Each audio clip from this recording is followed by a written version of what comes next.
Magandang araw sa lahat, sa mga kababayan nating mga Pilipino at sa mga manonood nating lubos ang suporta sa ating podcast.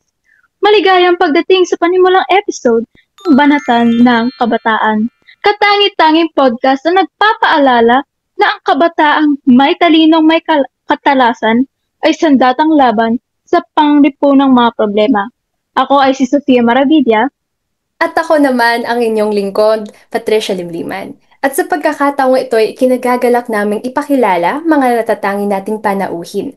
At nagpapasalamat tayo dahil sa kanilang pagpayag na ilaan ang kanilang panahon at kaalaman mula sa kanilang larangan ng kadalubhasan. At ayun na nga, di na natin patatagalin pa. Sila Binibining Gabriel Pasion at Binibining Donita Tagibaw para sa unang bahagi ng ating podcast. Sina Ginoong Roy MacBilbao at Ginoong Sugfred Kwan para naman sa ikalawang bahagi.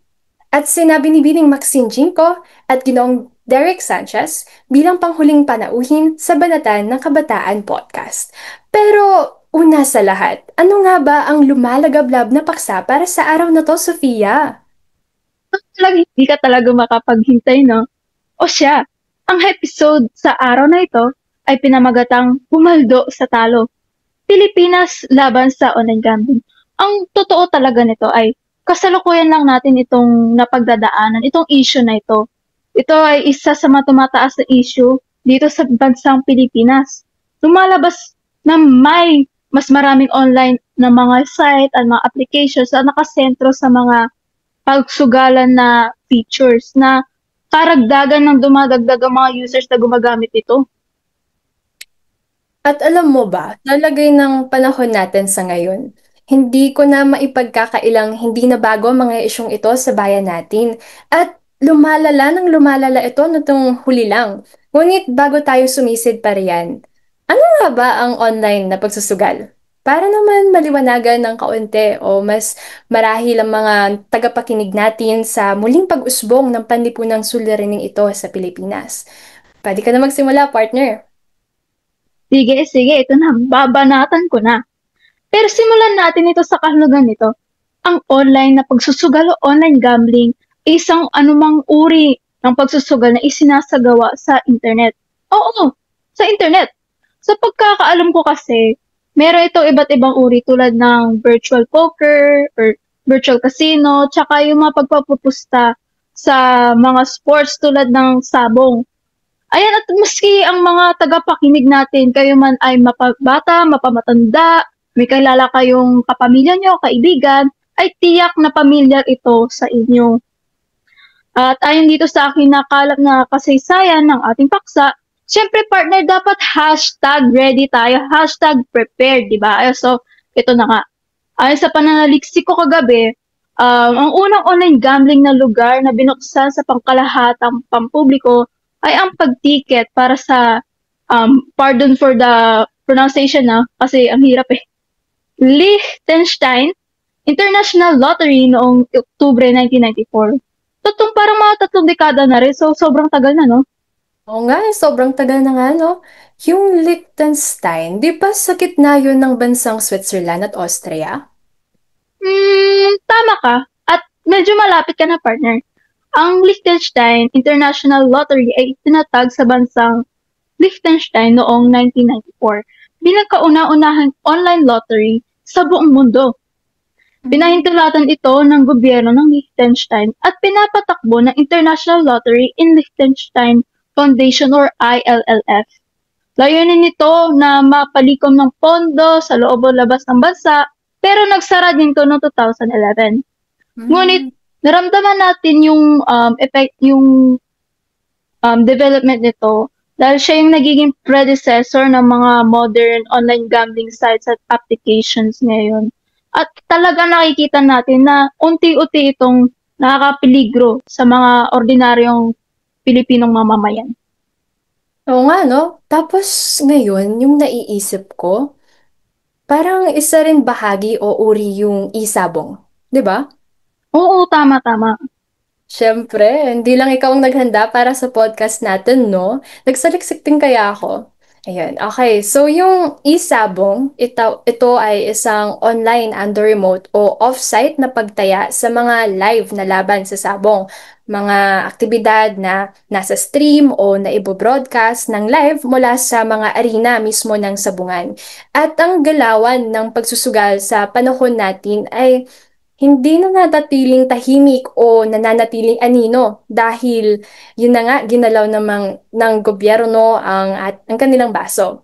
Nitong nakaraang buwan, partner, inaprubahan ng Kamara sa ikatlo at huling pagbasa ang panukala na tuluyang magbabawal sa online cockfighting o isabong pa nga at iba pang kaugnay na iligal na aktibidad dito sa bansa. Pero kailangan natin, 'di ba, na malawakang kailangan pa natin ng mas malawakang pagpapaliwanag dito, 'di ba? Sa iba't ibang uri ng online gambling. Dapat malinaw ito sa atin. Alam mo, proud ako sa'yo, partner, dahil kasi ngayon parang ginagaya mo na ako eh, Nagayo sa ano? sa pagiging masipag sa pananaliksik. Galing mo talaga doon, partner. Pero, 'di ba? Para mas mapaigting pa nga ang ating diskusyon dito sa umiinit at napapanahong issue dito sa ating bayang Pilipinas. Siguro, ito na yung tamang panahon, Sofia. Sige na nga. Sa bahaging ito ng ating programa, nananabik nating marinig ang danas, malaman ang katotohanan ng mga datos, at makilatis ang kailaliman at ugat o pulot-dulot ng ating mga katanungan. Kaya't naririto na tayo sa bahagi. Tanong ko, sagot mo.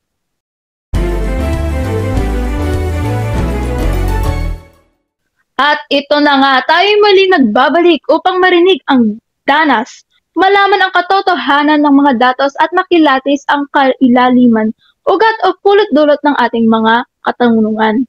Tama, at nananabik na tayo riyan. Narito sila Binibining Gabriel Pasyon, isang full-time na mananaliksik ng SDRC mula sa pamantasang DLSU Manila at isa siyang espesyalistang nakatuon sa mga panlipunang suliranin dito sa Pilipinas. Atin siyang palakpakan. At ang ipangalawang panauhin natin sa bahaging ito ng ating podcast na makakapanayam natin ay walang iba kundi si Binibining Donita Tagibaw, isang tanyag na associate na abogado mula sa Divina Law Firm. Isang masigabong palakpak. So, una sa lahat, nagpapasalamat kami na tinanggap niyo ang aming imbitasyon sa sa aming podcast na Banatan ng Kabataan. Kami ni Trish, di ba partner, pinag-uusapan o tinatalakay na natin kanina ang ukol sa online gambling. Ba ito? Pakisuyo nga Binibining Pasyon.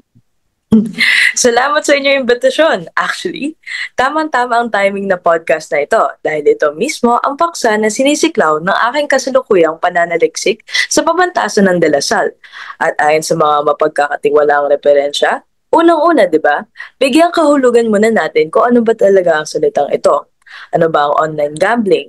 Kung hindi ako nagkakamali, nabanggitin niyo ang tungkol sa isabong. Pero hindi lamang dito nagtatapos ang payaw ng iba't ibang uri ng panunugal, hindi ba?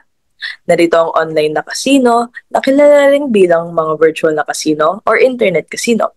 Kumbaga, ito ang online na version ng traditional na brick and mortar ng mga casino. Ang paglaganap ng online na casino ay siya ang nagbibigay daan sa mga manunugal at maglaro at tumaya sa mga laro sa casino sa pamamagitan ng internet. At mas madali itong gawin. Sa isang pindot lamang, malaki ang epektong dinadala nito. Oo nga eh. May nabasa rin ako na artikulo tungkol sa panunugal o pagtataya sa sports. Yung tanong ko ay, saklaw rin ba ito sa inyong pananaliksik? Oo, isa rin sa saklaw na pananaliksik namin na aking mga kasama ay ang pagtaya sa sports. Hindi na ito bago. Maging sa ibang bansa ay ginagawa na ito paman. Ang pagtaya sa sports, isa itong aktibidad ng paghula or ang tinatawag na statistics by prediction. Dito, hinuhulaan ng mga tumataya ang magiging resulta ng laro. Para mailarawan ko sa inyo, isang halimbawa na lamang ang global na larong football, lalo na sa NFL, di ba? Pero tulad lamang ng online casino, ginawa na rin itong mas madaling makarating sa masa o mapukaw ang mga atensyon ng mga sumusugal. Dahil sa ngayon, may mga apps na lumilitaw na napapahintulot sa mga tao na gawing tumaya sa sports o pangkat na kanilang pinapanigan, na kanilang pinapaniwalay, mabibigay sa kanila ng mga mas mataas na tsansa, tagumpay, para manalo. Kahit pa pagkakataon o chance lamang ang kanilang natatanging basehan at statistika. Nakikita din akong ads na yung mayroong ding online gambling na pumapatok pamamagitan ng online games. Tama, mayroong din mga online na laro na nagsasangkot lamang ng pagsusugal. Halimbawa, ang color game ay isang sikat na laro na pagsusugal, particular sa mga carnival ng Pilipinas. Siguro naman nakita nyo na yon. Kung saan ang mga manlalaro ay tumataya sa mga kulay at nananalo batay sa kinalabasan ng mga roll dice. Isa itong laro sa pagkakataon ay nagsasangkot ng pagtaya sa 6 na kulay: berde, pula, asul, rosas, puti at dilaw. Ang mga manlalaro ay naglalagay ng daya at pagkatapos ng 3-6 na panig ng dice, na bawat panig ay kumakatawan sa isa sa 6 na kulay ay pinagsama.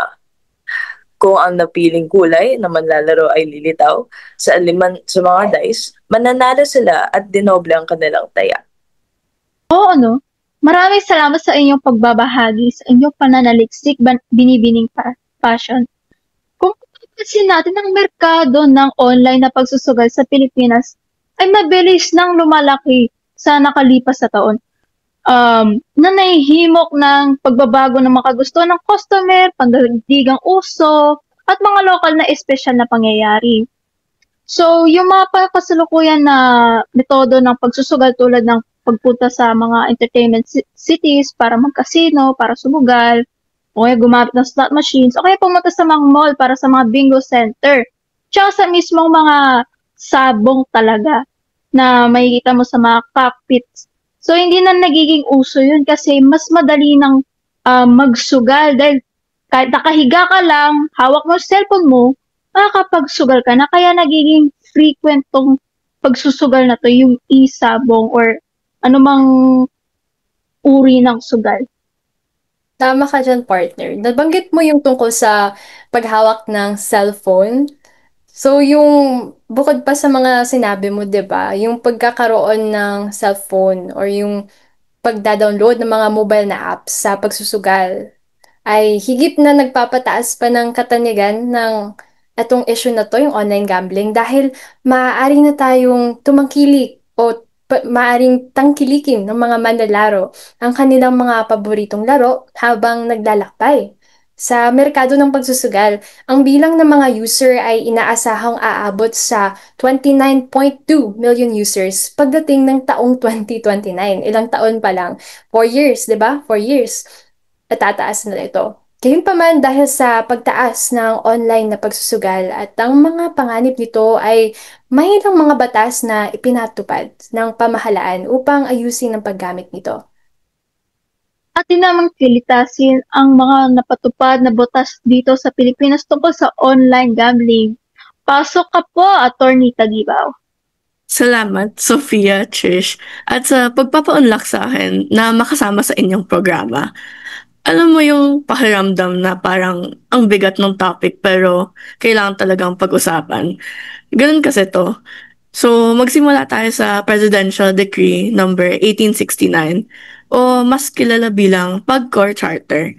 Ito yung legal na framework na nagtatag sa Philippine Amusement and Gaming Corporation o PAGCOR. Sila yung may kapangyarihan, magpatakbo at mag-regulate ng mga laro ng pagkahataon, kasama na ang mga kasino at iba pang anyo ng sugal.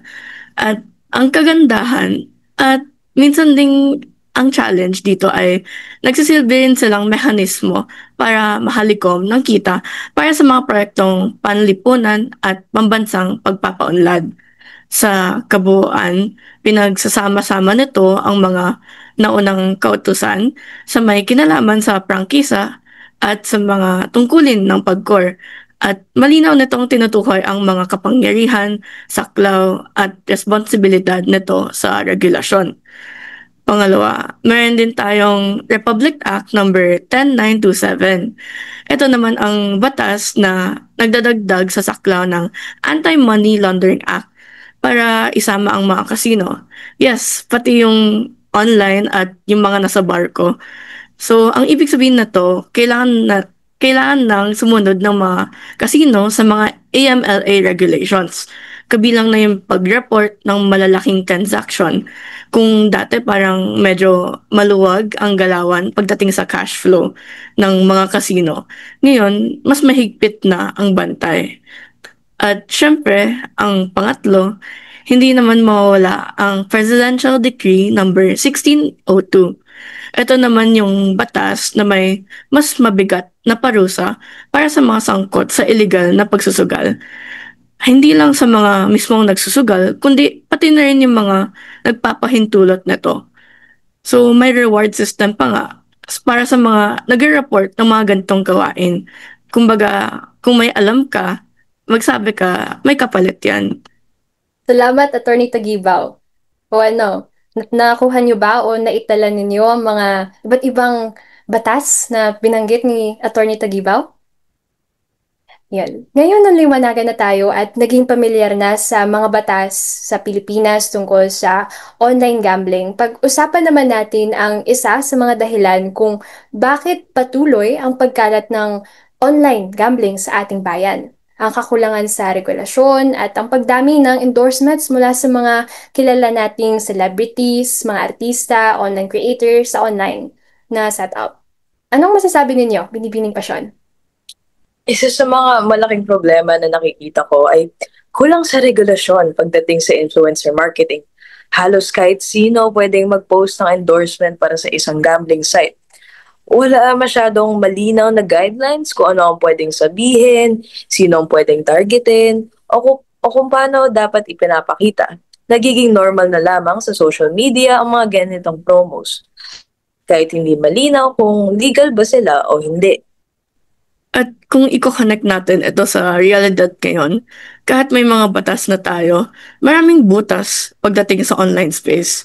Kaya pagdating sa endorsements at promotions, mahirap talagang kontrolin. Sumasang-ayon ako kay Binibining Pasyon, lalo na sa sinabi niya tungkol sa influencer marketing. Pero dagdag ko rin, kulang talaga ang monitoring. May batas laban sa illegal gambling, oo, pero sa digital space, minsan kung kailan viral na, dun pa lang may action. Parang palaging humahabol ang regulasyon sa bilis ng teknolohiya. Makikita mo pa nga yung dami ng lumalabas na ads, giveaways, pa-contest. Halos wala ng filter kung alin ang safe at alin ang delikado. Totoo.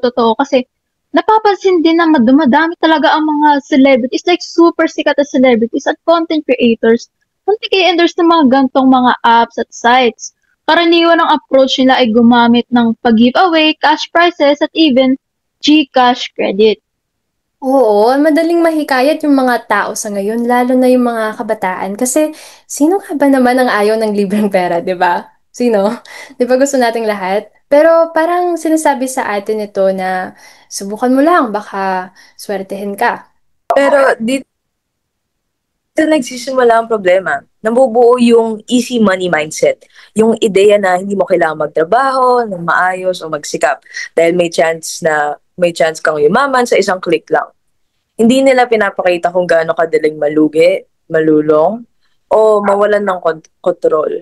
At hindi rin masyadong naririnig ang mga kwento ng mga taong talagang natatalo. Kung walang malinaw na patakaran, walang monitoring, at walang pananagutan, tuloy-tuloy lang ang cycle na to. Kaya habang hindi pa naaabot ng batas ang bilis ng teknolohiya, mas mahalaga ngayon ang pagiging mapanuri. Tanungin natin sa sarili natin, kanino ba talaga ako naniniwala online? Sulit ba ang chance na manalo? Kung kapalit naman ay pera at kinabukasan ko. Minsan kasi hindi mo ma-realize na talo ka na hanggat sa wala ka nang natitira.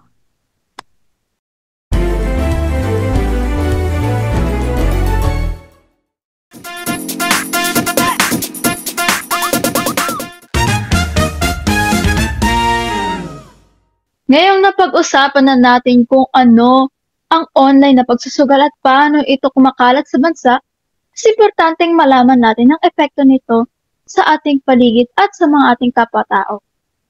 Simulan natin sa pinakaapektadong grupo ng mamamayang Pilipino, ang mga kabataan. Sa bahaging ito ng ating podcast, ating kapanayamin sina Ginoong Roy Mark Bilbao, isang estudyante sa college o kolehiyo, at si Ginoong Sigfred Kwan, isang kinatawang psychiatrist mula sa PGH. Atin silang palakpakan. Maraming salamat ulit sa mga host at para sa podcast na ito. So yun, bilang isang estudyante nga na marami akong kilala sa iba't ibang mga universidad tulad ng Universidad ng Santo Tomas dito sa De La Salle. Sa karamihan ng mga kabarkada ko, talagang hindi mo maiiwasan ng usapang pagsusugal. Oo, di naman nagsimula ngayon lang ang pagsusugal, pero pansin ko talaga na umusong, ngayon talaga siya lumaganap. Pati, ayun nga, dahil dito, parang nagiging normal na siya, lalo na sa mga katropa ko, lalo na sa age bracket ko. At dahil doon, di mo na talaga maiwasan ng malulong. At ayun nga, ang nagiging puro kwentuhan na lang namin simula ngayon, puro mga kwento ng pagkatalo, kwento ng pagkapanalo. Pero yung mga panalo na yun, sobrang madalang lang. Pati para sa akin talaga, sa mga susunod na araw, matatalo lang din sila. Grabe ang epekto ng pagsusugal, no? Kita-kita naman ang pagmumuni mo sa iyong karanasan, pero mayroon pa bang ibang dahilan kung bakit ito madaling lumaganap? Lalo na sa kabataan na tulad mo. Ayun, bukod nga sa physical na social setting, pinakahalatang suspect talaga sa pagkalat ng online na sugal, yung social media. Tayo nga mga Pinoy, di ba, lagi natin ginagamit social media. Kilalang kilala tayo sa ating internet presence. At dahil doon, ayun nga, dahil nakikita natin ng sugal sa mga patalastas, kahit nga nagbubuka ako ng Movie It, para lang umuwi sa bahay, makikita ako Bingo Plus eh. So yun, dahil doon, kumakalat na rin ito, hindi lang sa mga ads na nakikita natin, nalalaganap na rin siya sa mga mismong post na nakikita natin sa ating timeline. At paunti-unti na rin ito nagiging parte ng ating internet humor, pati na rin sa pop culture dahil ayun nga, mga celebrities na rin, sila na rin nagiging involved nga sa pagpapakalat ng mga online na sugal na to.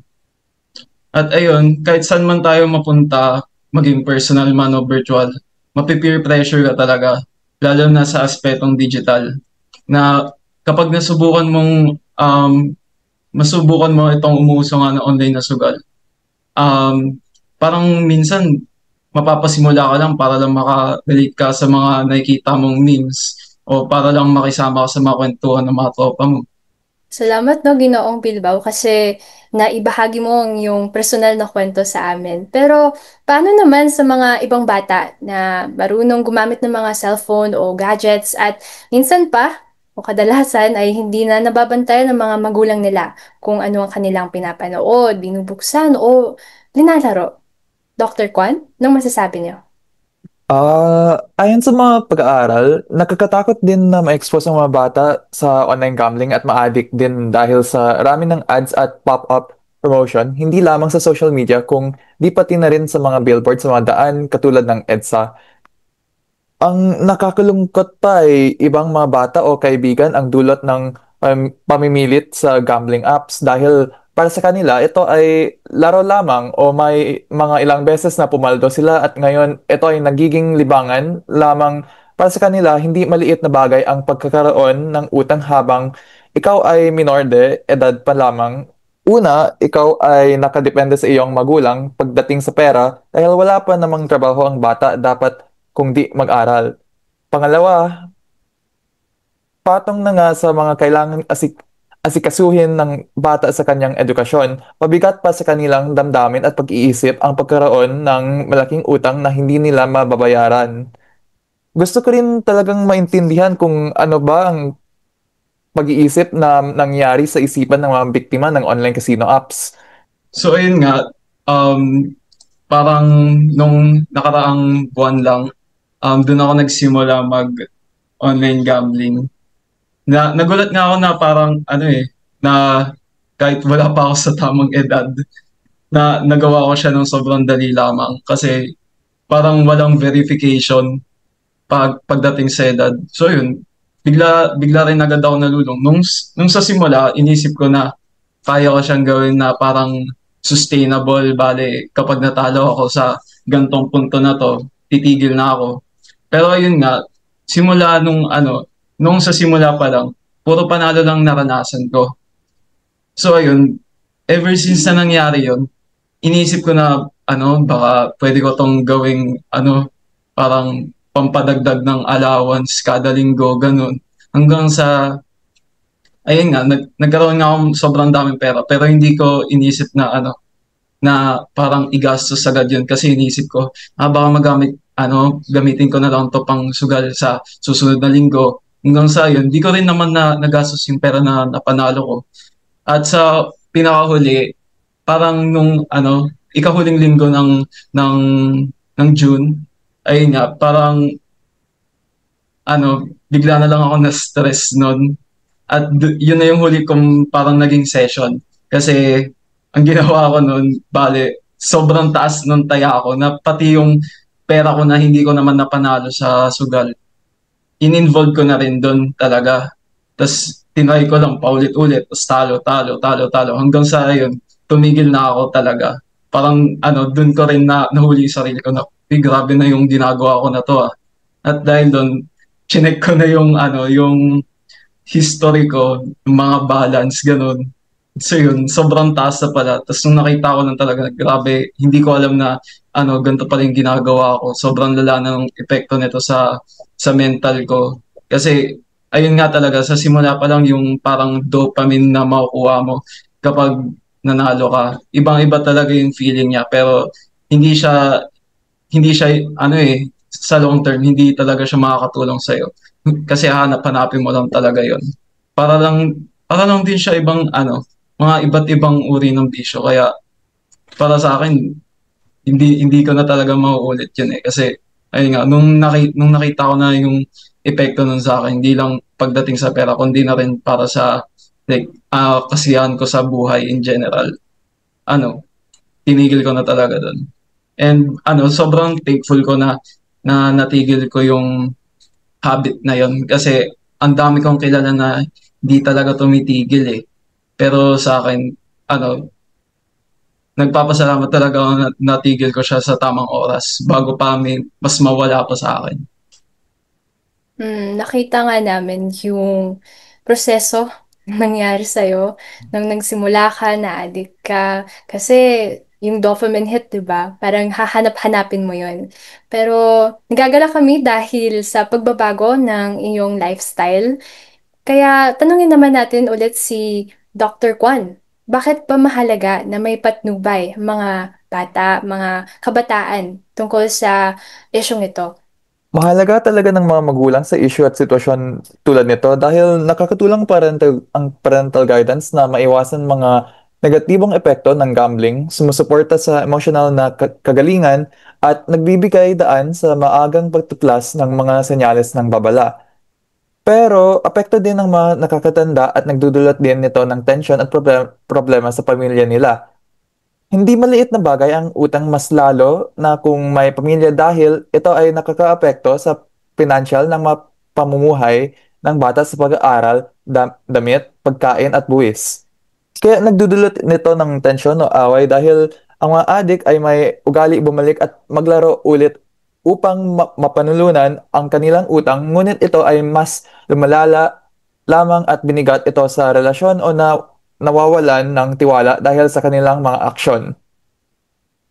At ayun nga, kahit alam na natin sa sarili natin na napakamali talaga ng pagsusugal, ang pagpapadali ng paggawa nito at ang pagkalat nito sa maraming parte sa araw-araw na buhay natin, ay talagang mapapamukhang normal lang ang pagsusugal hanggang sa mapasubok ka na rin. Sa buhay, wala naman talagang madaling pera o easy money.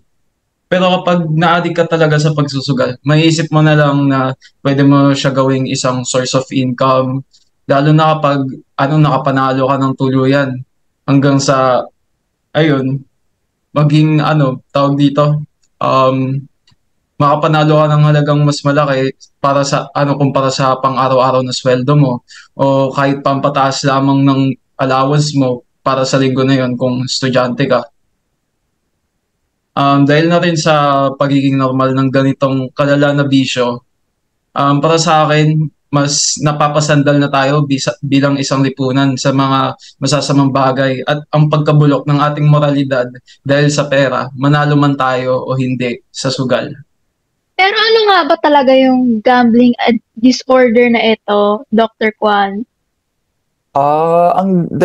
Ang definition talaga nito ay isang mental health disorder na tawag ng gambling disorder dahil hindi nila mapilit ang sarili nila na tumigil sila ay lubos na alam ang mga konsekwensya at nakakaapekto ang epekto nito at biktima din sila sa mga algorithm ng ads o promosyon ng online gambling dahil sa pagbukas nila ng mga katulad na apps o casino ay nagagawa nilang target.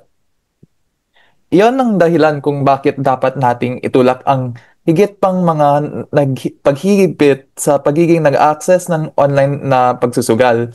Sa ngayon, masyadong na-access lalo na sa mga kabataan. Habang mas matagal tayong naghihintay na maglagay ng mga paghihigpit, mas maraming kabataan ang magkakaroon ng gambling disorder at maaring maging ibang pang mga mental health disorder na nagmamula rito.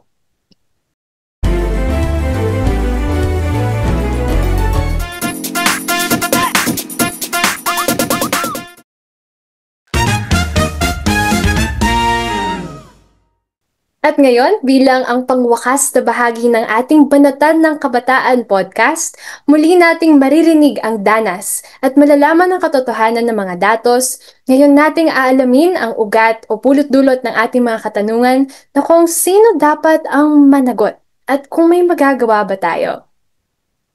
Narito si Binibining Jinko, isang social media analyst, para ipahayag ang mga dapat managutan sa kapahamakan na idinulot ng online sugal.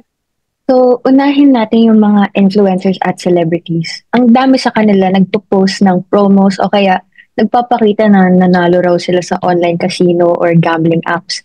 Pero yung tanong, naisip ba nila kung ano yung epekto nito sa mga kabataan na nanonood sa kanila araw-araw?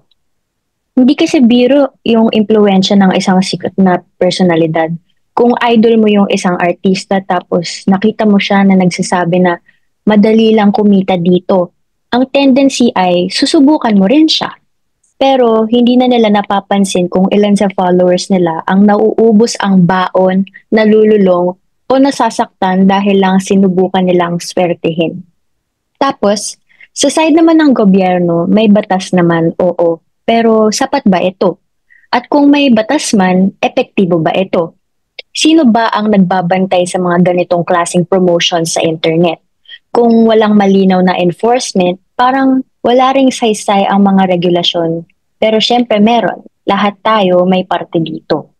Oo, so kumbaga, kolektang inisyatibo mula sa mga taong may kapangyarihan, ipahinto ang impluwensya ng isugal tulad ng mga lawmakers at mga mismong mga nagbe-beneficiary na financially sa pamamaraan ng endorsement.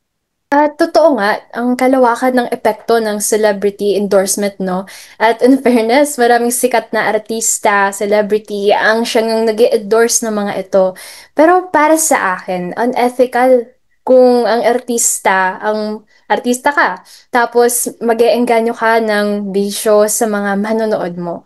True, lalay ka dyan, partner. Nakita ko nga sa FYP ko kumakailan na nagiging inside joke na nga ang mga dating mobile game streamers ay unting-unting nagiging promoters na ng sugal na mismo. Yung iba nga sila pa ang pumapaldo sa talo ng mga apps at sites na ini-endorse nila eh. Kung ganun nakahigpit ang kapit ng sugal na ito sa atin, ano bang maaari natin gawin? Ginoong Sanchez? Una, edukasyon. Kailangan natin turuan ang kabataan kung paano maging responsable online. Hindi kasi lahat nakikita mo sa social media feed, hindi naman totoo yun eh. Kailangan nating palakasin ang digital literacy, paano mag-spot ng mga scam, paano alagaan ang pera, at paano umiwas sa mga offers na mukhang maganda pero delikado. Pangalawa, regulasyon. Hindi pwedeng kahit sino lang ang nagpro-promote ng gambling sa social media. Kailangan may malinaw na guidelines, dapat may pananagutan ang mga influencers kapag mali ang ine-endorse nila, at dapat din managot ang platforms kapag pinapayagan nila itong kumalat. May power ang kanilang mga algorithms, may influence sila, kaya dapat may responsibilidad din sila. At pangatlo, community support. Hindi sapat ang batas o kulang ang batas kung walang suporta mula sa pamilya, paaralan at youth organizations. Kailangan may mga helpline, support groups at safe spaces para sa mga kabataang nalulong sa online gambling at gustong makaalis. Hindi nila kailangan ng panlalait, kailangan nila ng tulong.